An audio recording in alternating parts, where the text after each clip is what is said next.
Hello, Live at Fivers. This is Peter McLaughlin, BlueSky Hypnosis. Today is Friday, Live at 5. So glad you have joined. Please put your shout out in the comments section. If you have questions, if there's anything that rings a bell for you, if you have comments that you want to make regarding relationships, by all means, please put those in the little chat box. It's what makes this so interesting for me. It changes the direction that we're going in, and it feels like a conversation rather than a one-sided monologue on my part. So without further ado, today we're talking about relationship insights, how to find the one. And there are a number of sections that I wrote down. And I should probably say that everything that I'm talking about today, everything that I'm talking about with relationships, maybe I should probably say 90%, comes from the last 17 years of working one-on-one with people in a relationship with clients as a hypnotist and as a life coach. And I've really distilled our lives into three main sections. When people come see me, it's because something has gone wrong in one or more of these three main silos, if you will, of our lives. And one of these is our health, so our mental and our physical health. And I'm not saying I'm a doctor, I don't do that work, but I can support that kind of work because oftentimes there's an emotional connection. There's also business and finance and money. And then the third big area, probably the biggest one, is relationships. If you think about it, this is really where we suffer the worst wounds. Relationships perhaps with our parents growing up, and certainly with romantic partners. Today's focus is going to be on the romantic partner because when I work with people one-on-one with my clients, this is often the overwhelmingly largest area that people seem to be struggling with. And within these struggles, there are generally patterns. It could be the pattern of anger and rage coming up, and this damages or even destroys a relationship. It could be a person who just can't seem to find the right mix. It could be a person who is constantly abandoned or perhaps cheated on in cases of infidelity. And what we want to do is we want to get to the root of these issues, get to the root of these problems so that A, we can understand them, and B, we can resolve them where they live, which is in the past. It's going to be some kind of a trauma. Resolve that trauma so that that person can now break out of this old painful pattern and have a new experience. All right, I want to see who is here so far, just to say hello and to see if there's any questions so far. So there's Martine Massey.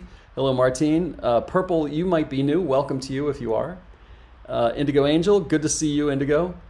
And let's see, who's this? Pikachu, hey, it's good to see you here, Chrissy. Welcome back.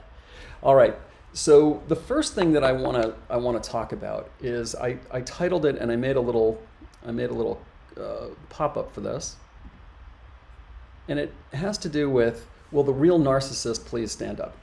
So I know that the people who come to me are self-selected. A person who is open and interested in hypnosis, a person who is willing to work with somebody else to kind of resolve their relationship issues. And inside of that, it is remarkable to me how many people say, I was in a relationship with a malignant narcissist. I was in a relationship with all of these different acronyms coming back to narcissist. And I'm not going to sit here and say that the people that they were in a relationship with are not narcissists. I don't know that. I'm not a psychologist, and I can't even diagnose them. Not that there is a kind of formal way, a scientific way of diagnosing this sort of thing, like a blood test or something. And when I look up the number or the percentage of narcissists in the United States, for example, the answer that I get when I do a Google search is 0.5, which is a pretty small percentage. Then to have so many people saying that they were in a relationship with a narcissist. And I put this picture up here of a person taking pictures of themselves and this little like button, because, and maybe it's just me, maybe it's my age, because I had a lot of life before mobile phones came along. And I remember when we took pictures and it was on film, and you had to take it to like a drugstore to have the film developed, and you'd have to wait like 3 days to get it back. And a number of the shots wouldn't even come out at all. You'd end up throwing a lot of these things away, and it was really expensive. Well, things have obviously radically changed.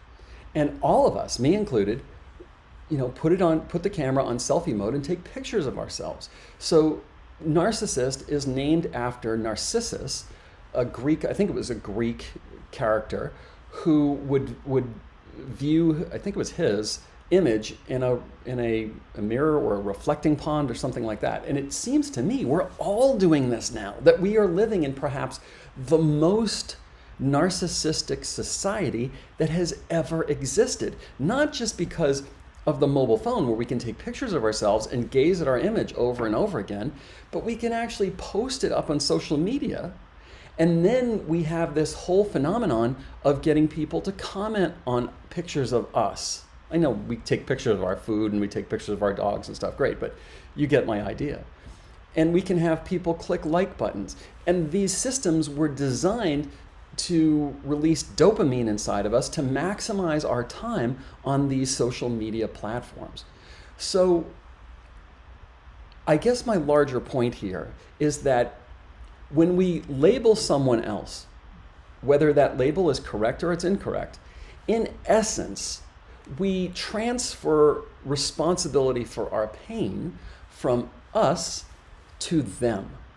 And I have believed, since I was diagnosed with leukemia back in 2003, and that's how I got into this work, that taking a victim mentality is to weaken myself, to make it harder for me to actually solve the problem. Because if I'm waiting for someone else to change, or waiting for the perfect person to come along and then I'll be happy, then I'm at the mercy of other people. If I'm able to solve this, if I'm able to go to a relationship, for example, and say, all right, the other person isn't perfect, maybe they are a narcissist, but what is my role in all of this? And if they are a narcissist, why did I choose them?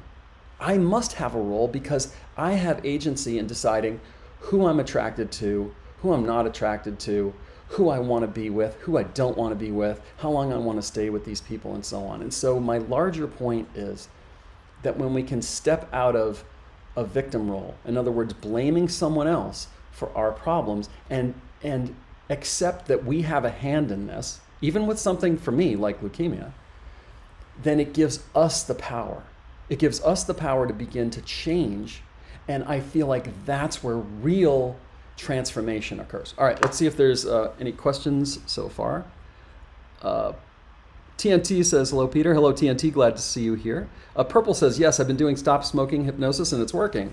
That's fantastic. Way to go. Congratulations. Pikachu says, I'm still using hypnosis to help me with my grief that I'm going through. I still miss my grandmother. It's still fresh because she just passed away this past summer.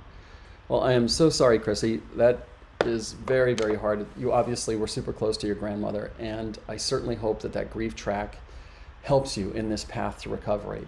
In my experience, it works, and it works really, really well. That's certainly a key relationship in your life. Even though today we're kind of, I thought we would be focusing on romantic relationships. So we'll keep going down that road. The next thing that I wanted to talk about was how your trauma from your past affects your relationships. So I'm going to do my fancy camera switch. And so things like being abandoned, were you abandoned by one of your principal caregivers earlier in your present life? Did your dad leave the family? Did your parents get divorced? Did somebody pass away? Which creates a kind of abandonment. And is that aspect, is that fear, is that experience and all that pain still living inside of you? And if it is, how, because I'm not going to say is it, how is it playing out in your present relationships? Who here on this broadcast today has a fabulous primary relationship? Like everything is perfect. Well, not perfect because we can't have perfect, but you're really, really happy with the way things are going.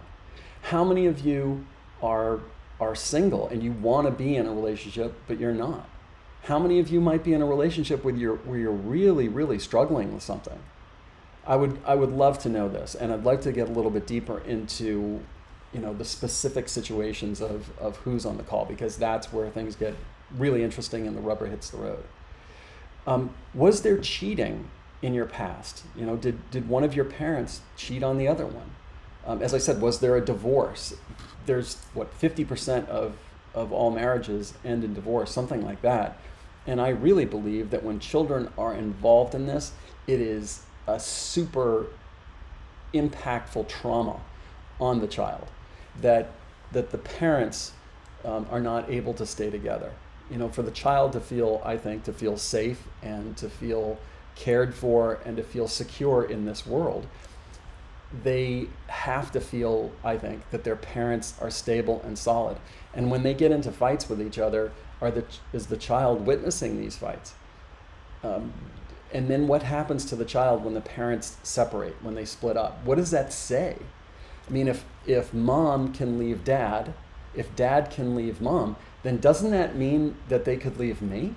And what does that say to me in terms of modeling, because that's how human beings learn, about relationships in the future? When I get into a relationship, does that mean that relationship is something I can't really count on, that I could always be abandoned, if you will?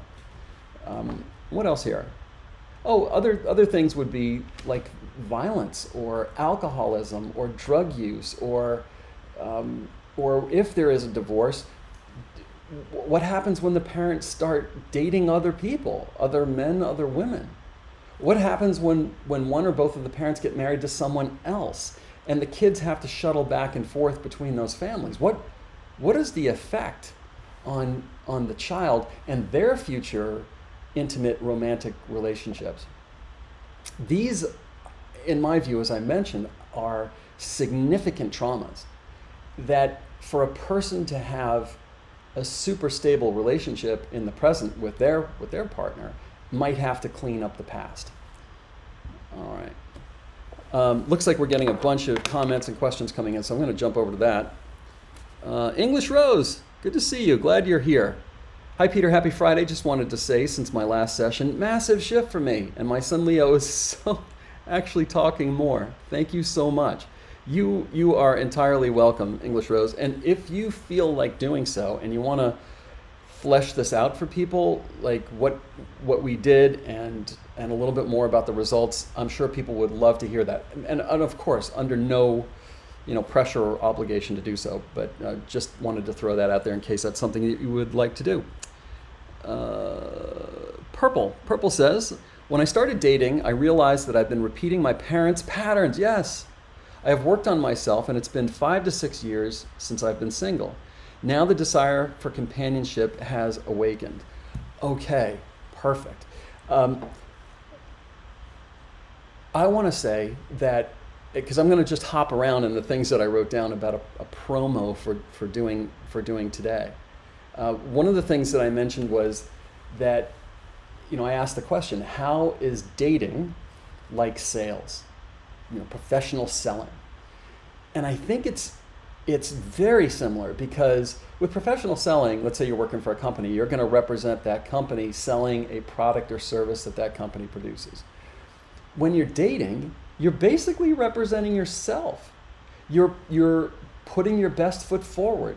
And I would say that is why on a first date early in the relationship, we're taking care to make sure that we're groomed properly and that we dress the right way. We might try on several different things before we pick the right one. When we're with this other person, we might feel a little bit nervous, like in a sales presentation. We're going to be talking probably about aspects of ourselves that are, let's say, more digestible, more favorable, kind of like the way we write a resume. And the most important part, I think, about sales and hence about dating is that in sales, in order to be really good at it, you have to totally believe in the product or the service that you're representing. So the first sale has to be to yourself. If you take a job and you don't really believe in the product or service you're representing, you're not going to be good at what you do. And my point here is that if you don't really believe in yourself, in other words, if you don't love yourself, it's going to be really hard for someone else to love you. And what can prevent you from loving yourself? What are the conditions and the states that would make it hard for you to love yourself? Well, it would be things like low self-esteem, low self-worth, low self-value. Where do those come from? Those come from traumas. Generally speaking, they come from earlier in your present life. You know, dealing with your parents. How did they raise you? What kind of belief system, and I'm going to use my words carefully here, did they install in you? Like someone installing software on their computer. When did they criticize you? When they did they criticize the way you look? Did they criticize your intelligence? Did they cause you to feel in some way, either purposely or not on purpose, that you aren't lovable? When a child is abandoned, let's say that, you know, at the age of 5, the father leaves the home. Child is going to feel abandoned by this. And the most normal thing for us as humans when something bad happens is to ask ourselves the question, why? Why did this happen? And the job of the subconscious mind is to answer that question, but it may not be answering accurately. So for this 5-year-old whose father leaves home and they say, why? Why did this happen to me? How come I'm feeling so bad that daddy's gone? The answer could come back in their subconscious mind because you're not lovable. Because you weren't good, because you were bad. Because you're not smart, because you're not beautiful. It could be any of a number of answers that could come back. And as I say, none of those answers are probably correct. But when the belief gets installed by a trauma in this case, and the person carries that with them into their lives, they could be out on a date and have that feeling deep inside that they don't deserve this person. This isn't going to go well. And the reason it's not going to go well, and there's a number of them, but one of the reasons is that all human communication is nonverbal. We use our bodies to communicate, like I'm using my hands. We use our faces, our facial expressions. We use our body positions, and we use our voices. The vocal tone, cadence, pitch, volume, silences, and so on, timbre, all communicates meaning.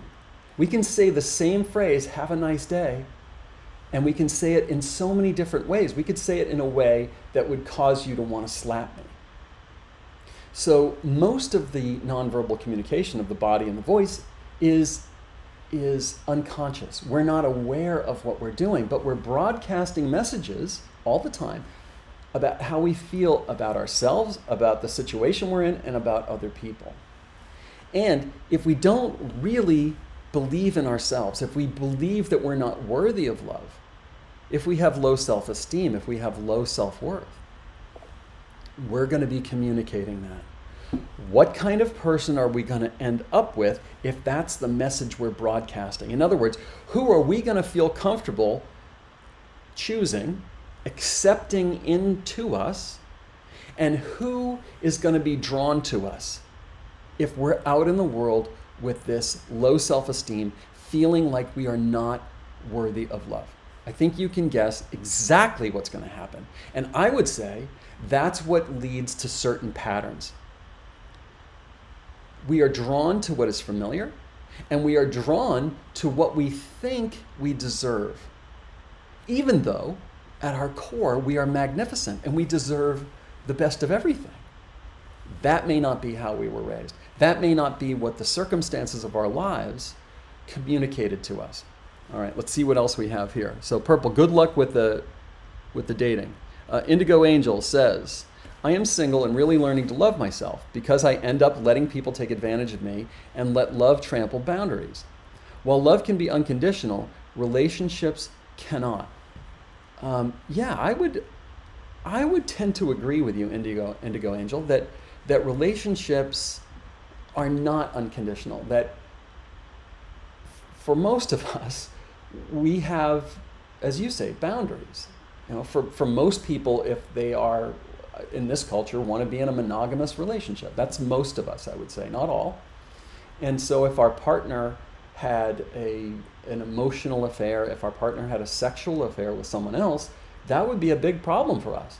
And I think it would be very hard, not impossible, but very hard to love that person unconditionally. Or if they were a raging alcoholic, if they spent all the family money on gambling. These are some boundaries that we might say, you know, maybe I can still love you, but I'm going to be loving you from afar. I don't have the unconditional love to be with you through all of these things. It does raise an interesting point, however, which is, when you are in love with someone else, are you loving just parts of them? Are they loving just parts of you? Or are you loving all of them? And I think, this is just my thoughts on this, that a higher form of love is moving towards that unconditional love, even if it means you can't stay with them. And the other side of that same coin is when a relationship breaks up, if you're holding on to anger and bitterness and pain and sadness and maybe even hatred, if you are, it's like you're handcuffed to that person that you feel wronged you. And maybe they did. But if you can't forgive them, it's like you're dragging them energetically through your life in these handcuffs.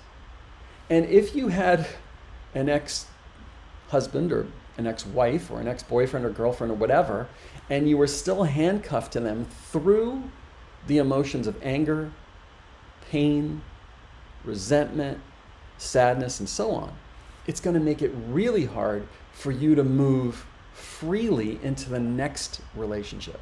Because here's the thing, we have this energetic part of us.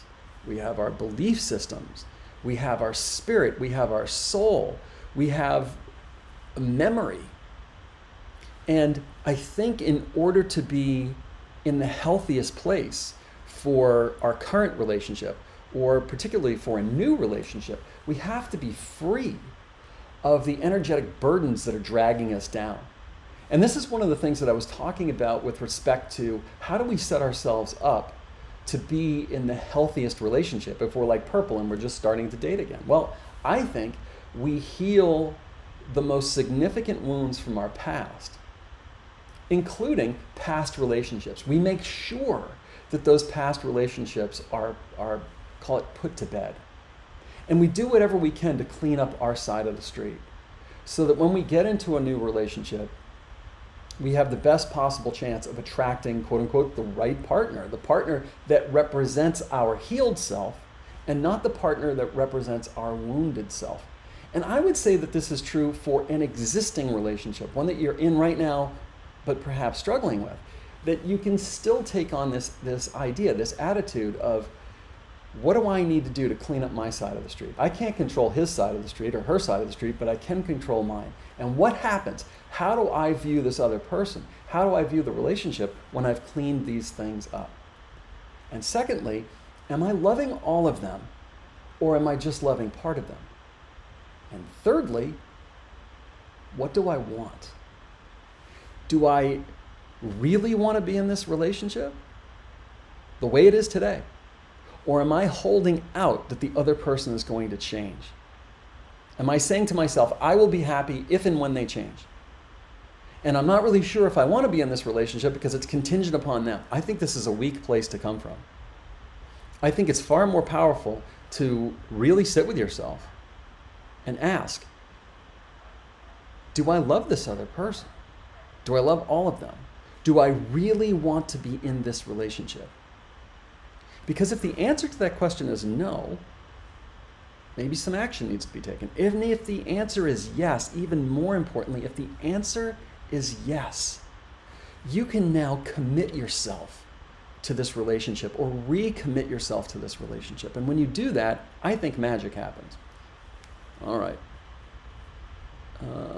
TNT says, my trauma from my dad abandoned us at age 5. Oh, I'm sorry. I have huge issues with losses.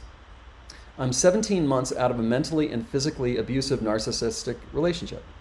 I don't think Dad cheated. Okay.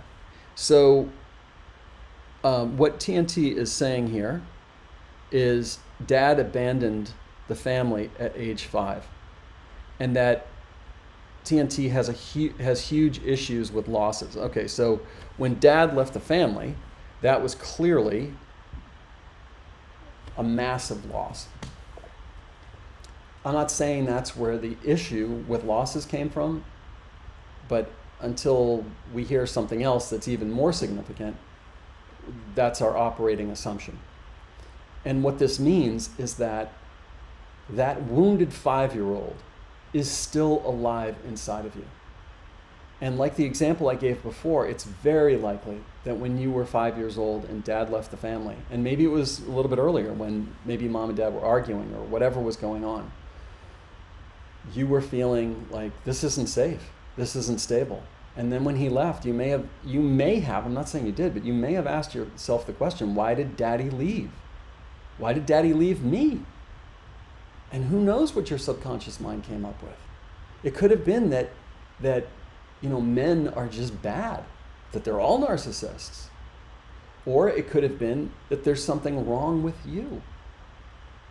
And then in that last example, you take this belief, which is an emotionalized idea held at the subconscious level, you take this belief, now part of your operating system, out into the world with you. And that's the lens through which you view everything. Who feels comfortable to you is probably not a super healthy man. You know, a situation that you're drawn to that feels like home may not be the person that you consciously really want. So in this situation, in this circumstance, I would say it's really important to heal the abandonment that your father created in your family. And it's also important to heal this painful relationship that you're 17 months out of. Now, the other dimension to all of this that I will talk about now is we are also spiritual beings.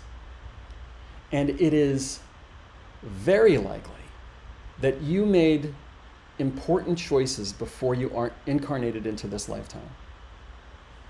We don't know yet, but it's possible that your soul or spirit chose one or both of your parents to be your parents before you were born.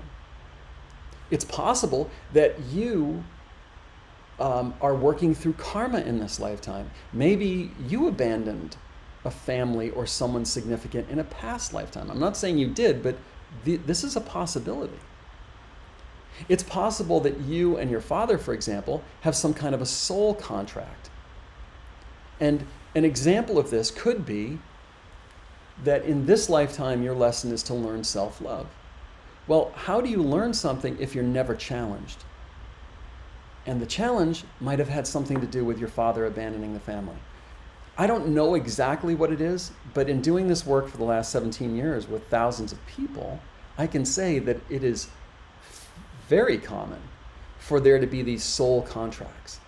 And that to really get to the bottom, to really get to the root of what's going on, it's important to investigate all of these things so that you don't have to have the same experience with another man who is a narcissist and go through the same pain and then emerge from that and then say to yourself, am I ever going to find the kind of person that I want? Because again, what clued me into all of this, well, there was a lot of things, but one of the things that clued me into all of this was just the idea that there's a lot of fish in the sea. And I'm not blaming you or anybody else, but we all make unconscious choices all the time because we're responding to our programming. That's how we're wired.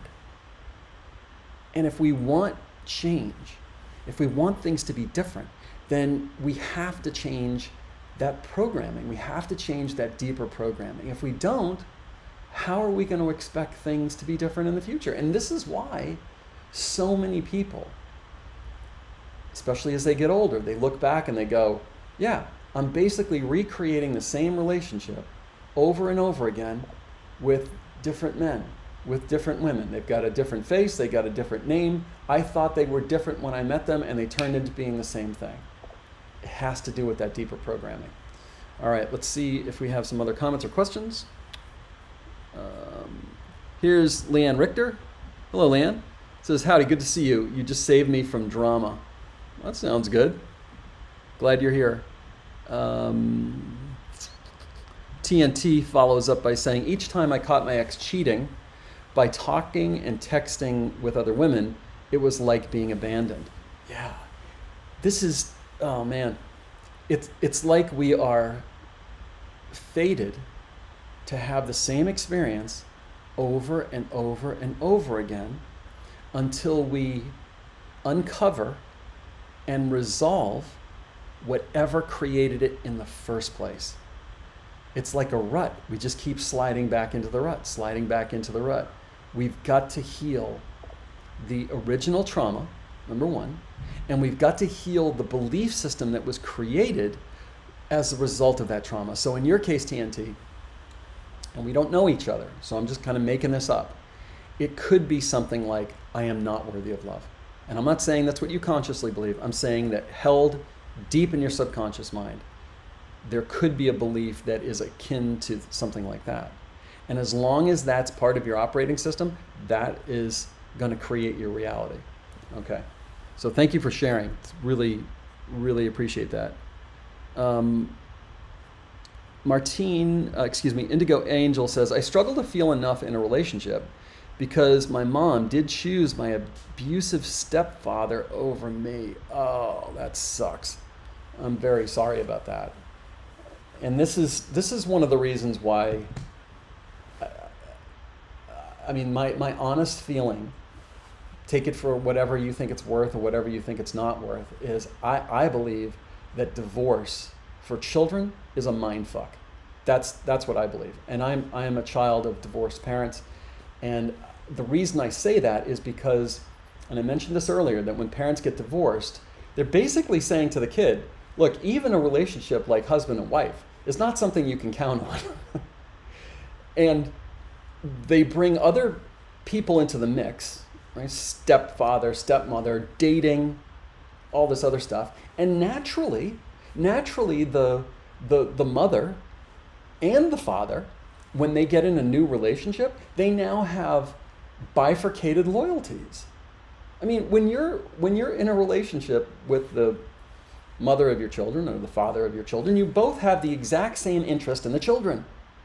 When you have a new partner, a step parent, they simply do not have, largely speaking, biologically speaking, they simply do not have the same interest in the children.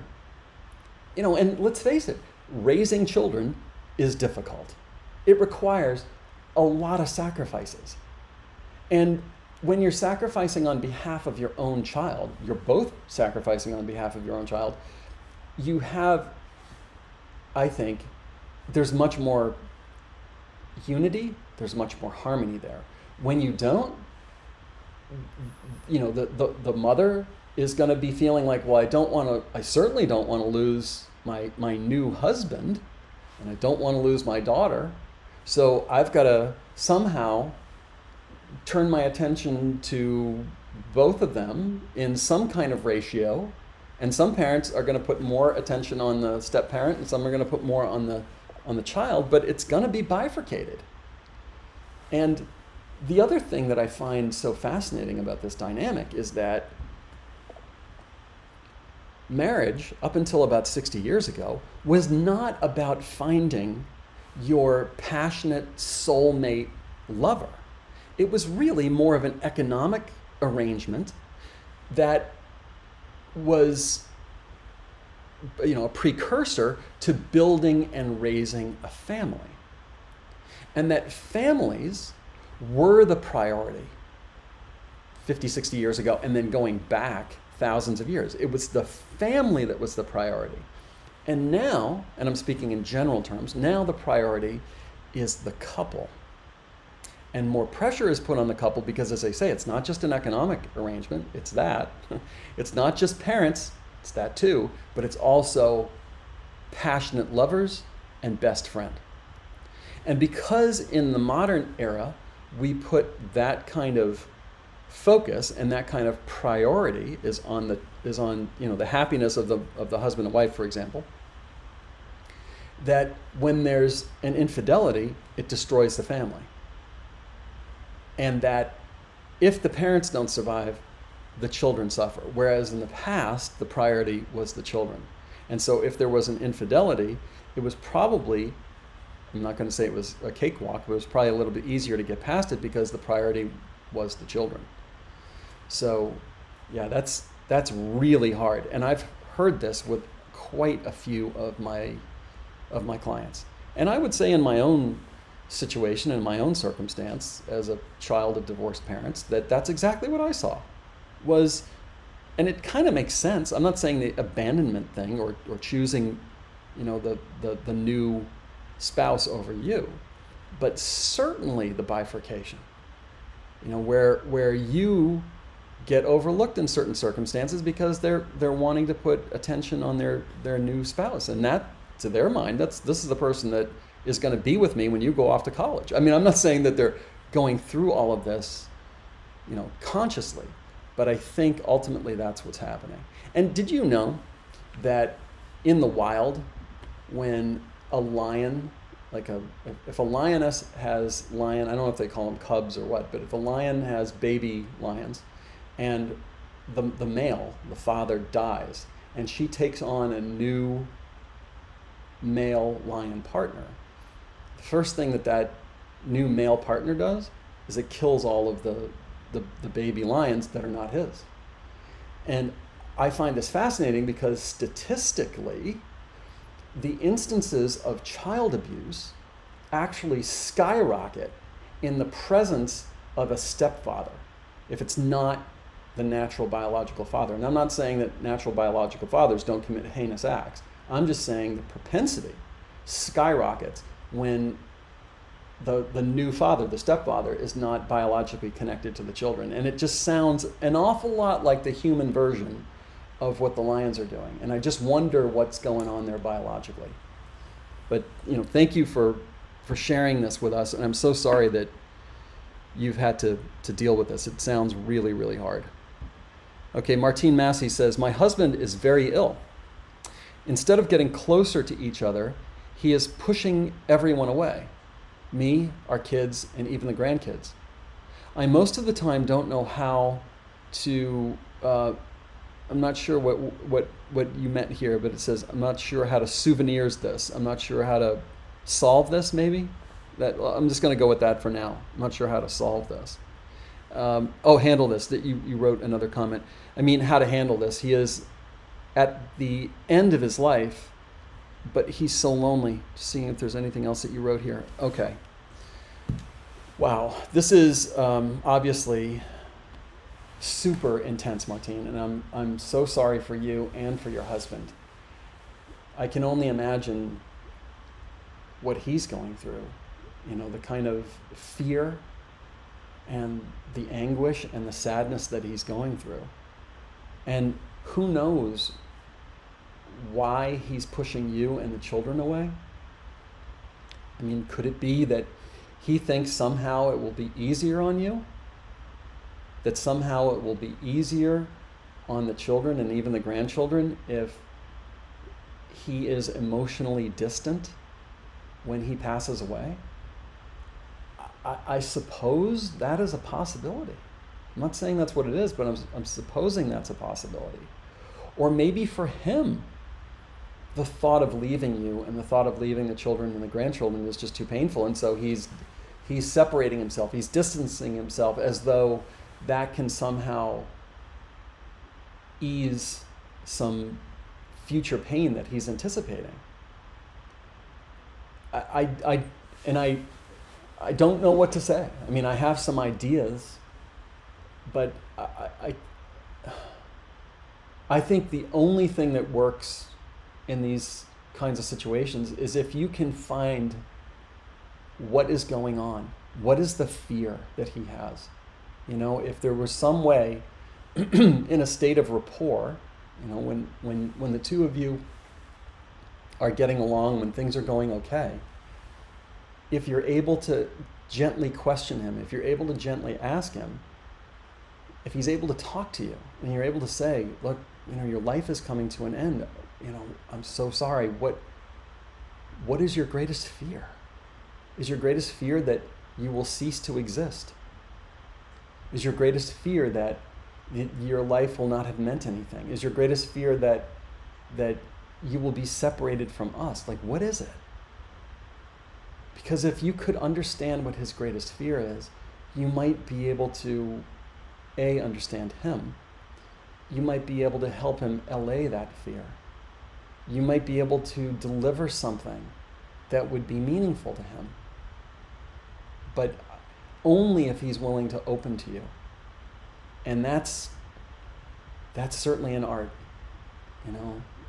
And I know that the only way that this happens if there is some kind of rapport, if it's a moment at which he feels connected to you and you feel connected to him. But I'm so sorry that this is going on. It must be super, super painful for you. The other thing that just occurred to me about this situation is it is possible to meet with him, even though he's physically still alive. It's possible to meet with him in hypnosis, in your consciousness, and to communicate with him in this liminal space. And I can't tell you how many times, but it's been many, where I've worked with a client and we have resolved something in a hypnotic state, in their consciousness, with a third party. That third party is not in the room or not on the Zoom call, and they don't even know anything about this. And then later, could be within a few hours, it could be within a few days or weeks, there's some kind of dramatic shift between these people. And I think this is because we exist simultaneously on this physical plane, and we exist in the energetic plane, call it the quantum field.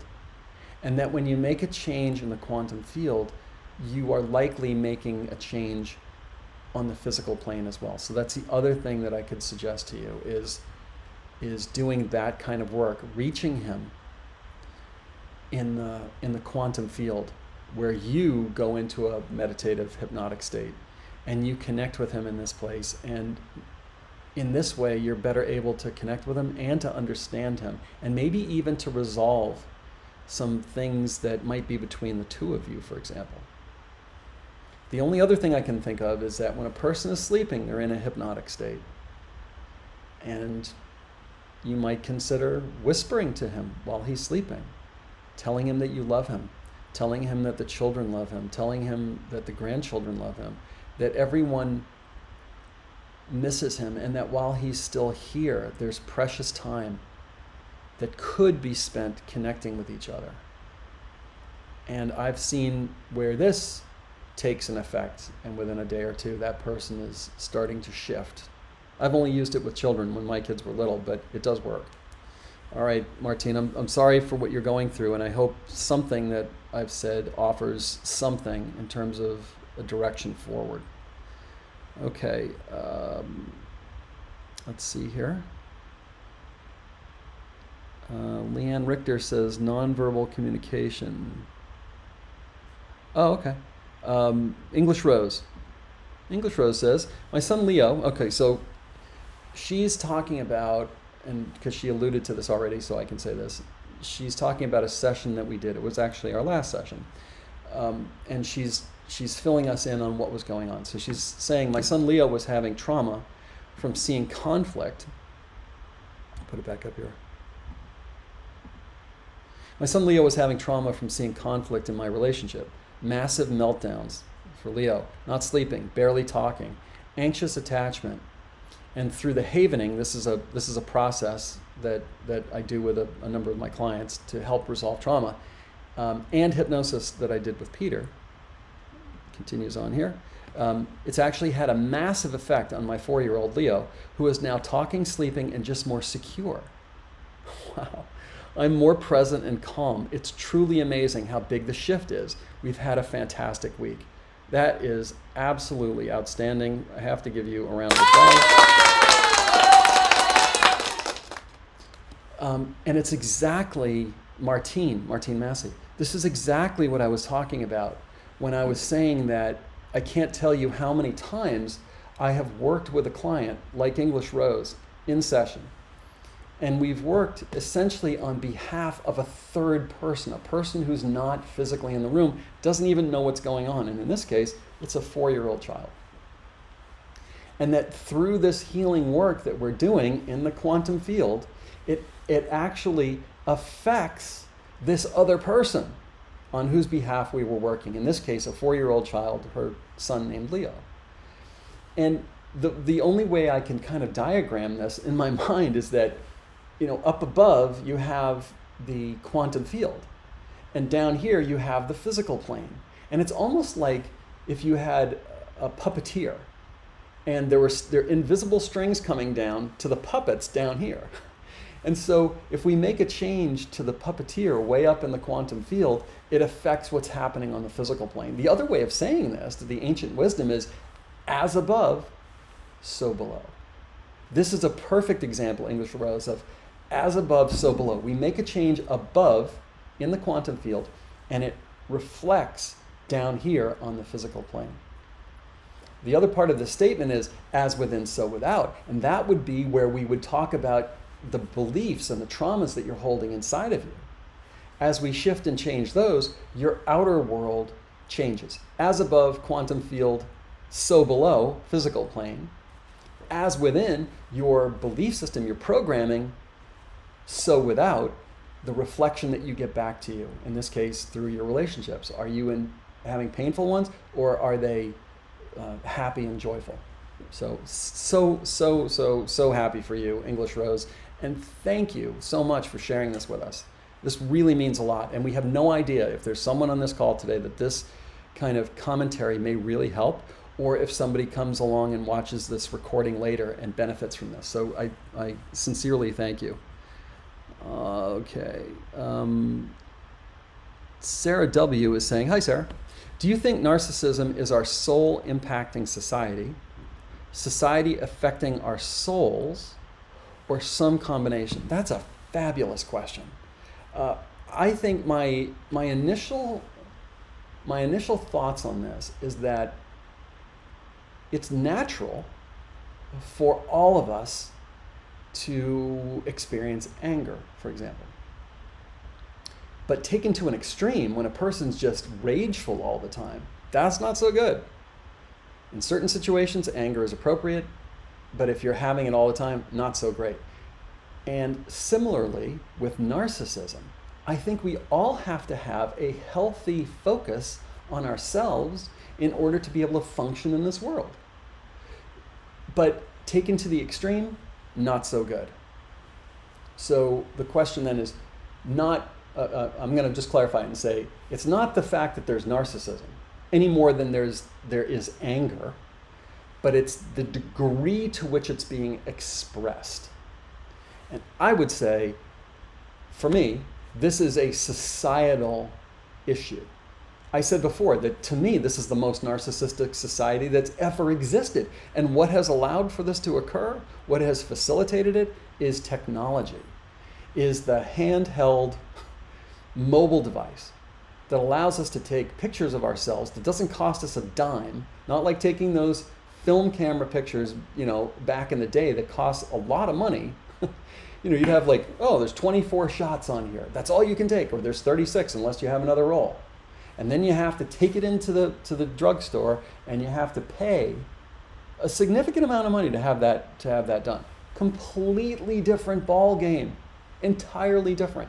And not only can you take all of these unlimited pictures of yourself and anyone else and anything else, but now you can post them on social media free of charge. And P.S., social media was designed through people commenting, people putting hearts, people putting likes, to release dopamine into your system, which does what? It causes you to spend more time on this platform, to take more pictures of yourself and your dinner tonight and your fabulous vacation, and post them up here, and around and around and around and around and around we go, with no end in sight. So for me, this is related to society, specifically the technology that's been developed, that I would say is something called Ahrimanic.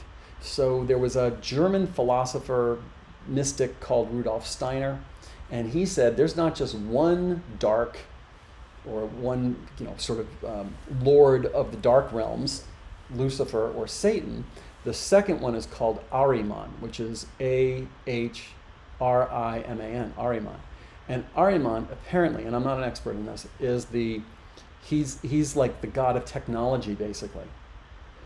And you can think for yourself about things that have happened where people have a choice. They can turn towards kind of a natural solution, if you will. Let's say that comes from God. Or they can turn towards technology. And Ahriman is the god of technology. And so I start to wonder, is this technology, probably is, Ahrimanic? Is it taking us down that road of selfishness, of narcissism, taking us away from a concern about our fellow human beings and a real connection with each other? So that's my long-winded answer. Thank you for asking. It was an awesome question. All right. Let's see here. Scrolling down. Purple says, my spiritual lesson in this lifetime with my parents is forgiveness. After listening to you, I am able to believe that I've truly healed, at least for this phase of my life. Thank you. Well, you are sincerely welcome. And congratulations to you, and thank you for sharing this with us. Way to go. I'm just going to scroll down here.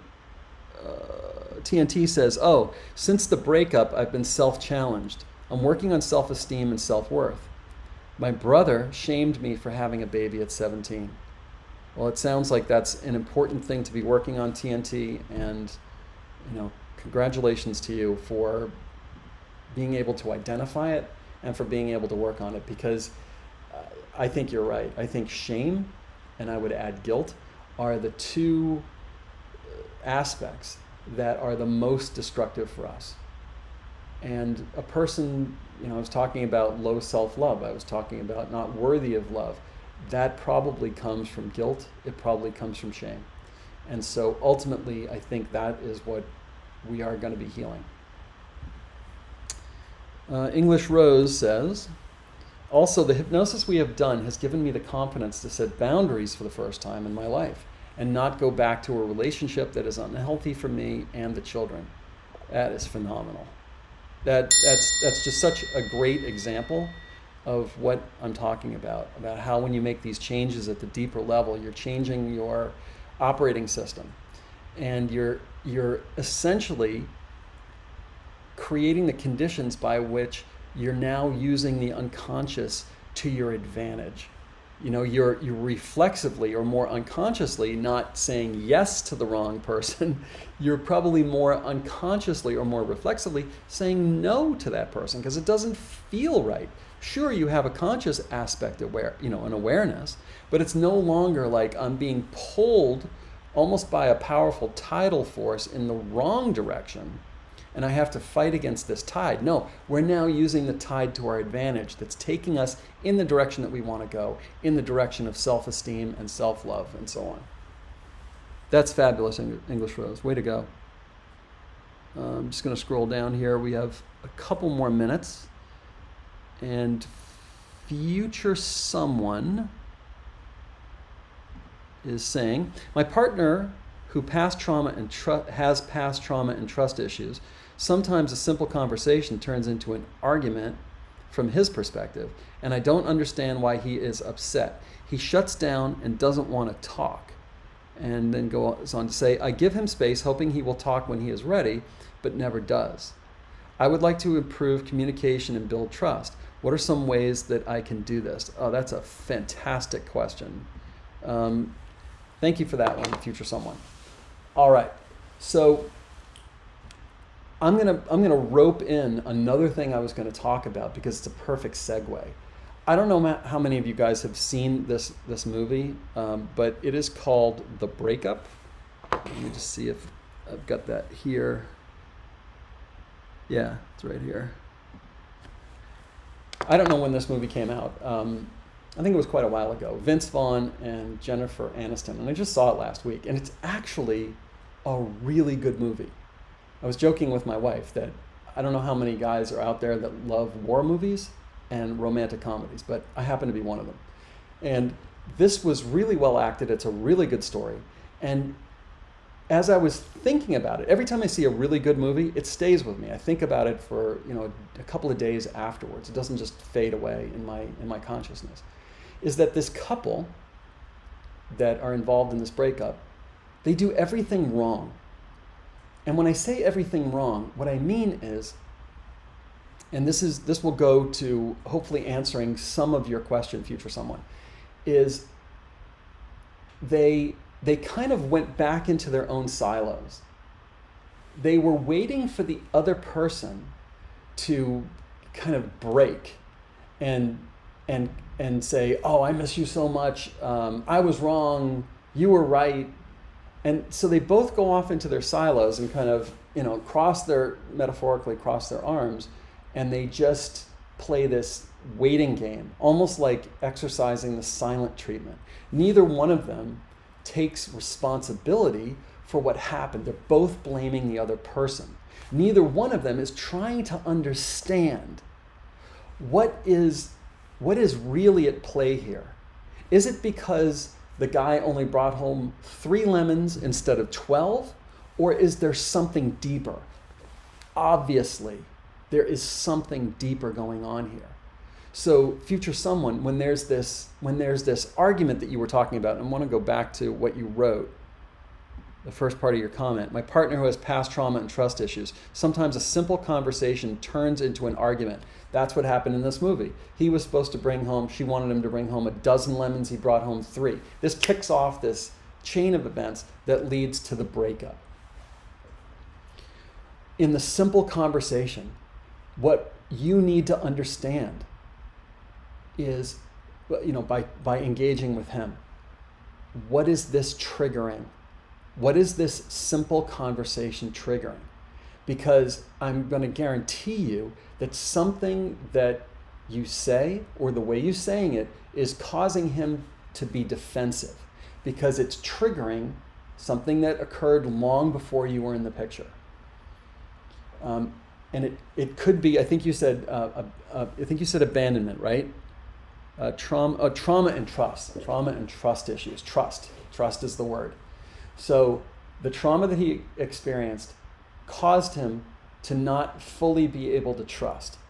He gets into a relationship with you, and certainly when he gets into the relationship with you, he trusts you. But something that you say is kicking off this feeling within him that you're going to go be with someone else, that you're going to leave him, or something else. Then kind of making some of this up. And his response, it seems like, his way that he learned when he was a little kid, I'm going to guess, to protect himself is to go into a shell, is to shut down and to hide and to wait for the storm to pass. And once he feels like the storm has passed, he comes back out, but he's not going to deal with what caused him to go into the shell in the first place. And all of this is happening more or less automatically. It's his programming. So you don't want to talk to him, like you were saying, give him space and everything. Wait until things calm down. And when things are good between you, that's when I would say something like, we've had this pattern occur. And I don't want to blame you. I don't want to blame me. I just want to understand. I want to better understand you, because to love someone is to understand them better. Maybe even understand you in ways that you might not even totally understand yourself. Because a lot of what happens is automatic, and it's all based on protecting ourselves. And generally these things are created when we're little kids. So you told me, partner, for example, when you were little, that your parents got divorced. You told me that when you were little, your dad cheated on your mom, or that your mom, left you standing in the corner all day, whatever it is. And I could imagine how painful that is, and how for a little kid with no options, they can't leave the house, they can't get new parents, they're trapped. That shutting down would be the only response that they would have. And I'm wondering, partner, if this is what's happening to you. Because it's so sad what happened to you. But you don't have to have that in your mental closet for the rest of your life. The bottom line here is you have to talk when you have rapport, when things are not heated. And you have to talk to them in a way that doesn't cause them to become defensive. This is an art. The more you can phrase it in terms of you, the more you can phrase it in terms of there's no blame here, I'm not blaming anyone. I just think it would be so good for us if we could get to the root of this.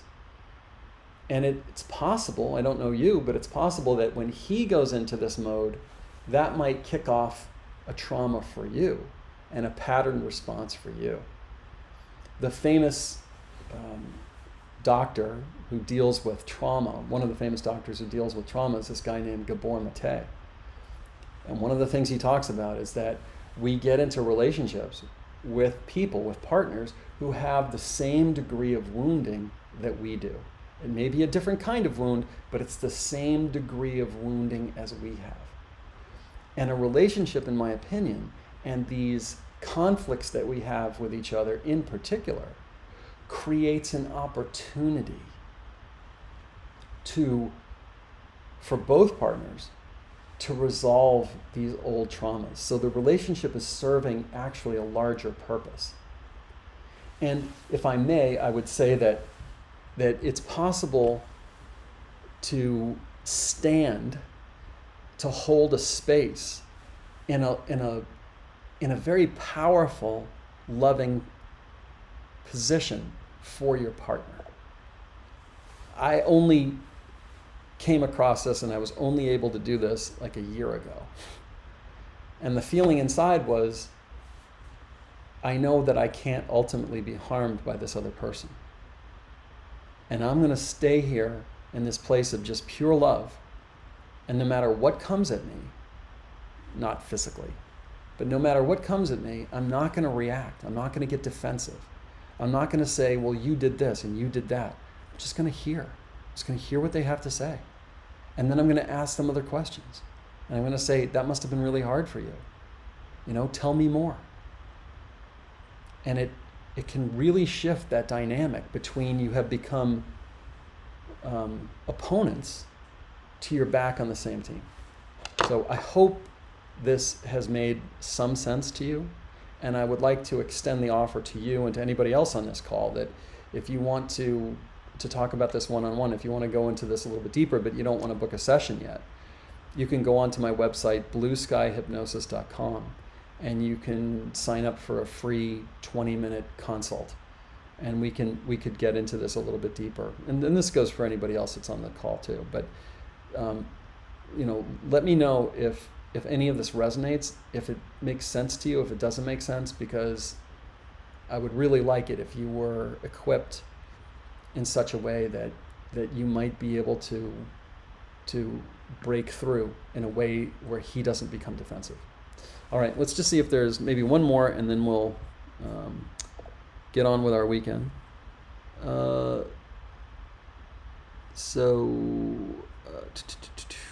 Future someone is saying, yes, this is what I'm feeling. And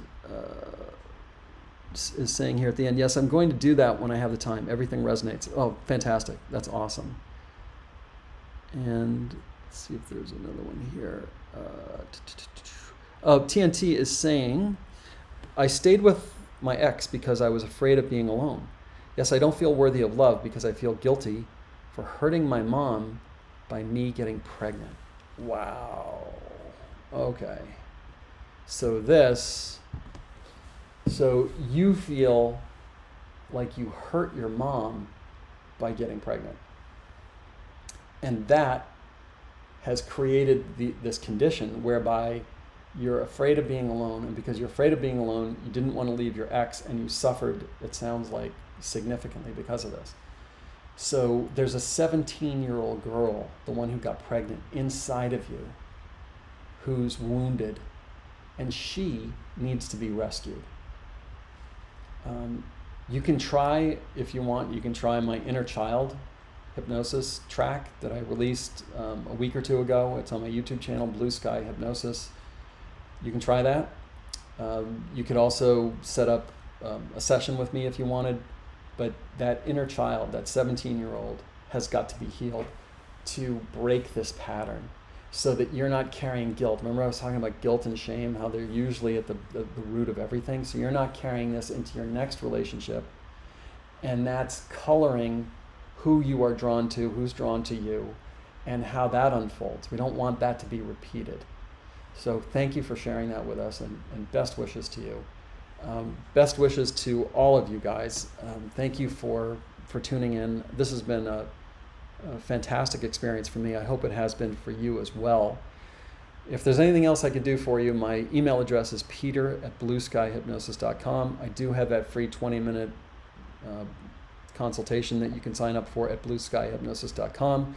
Other than that, thank you for all who commented. Thank you for the questions. Thank you for tuning in. Thank you to the regulars. Thank you to the new people. Hope you show up the next time. I'm doing about a 2-week cadence. If you have ideas about future lives you'd like to see, please shoot those along. I'd be happy to consider those. And have a wonderful, wonderful weekend. We'll see you next time.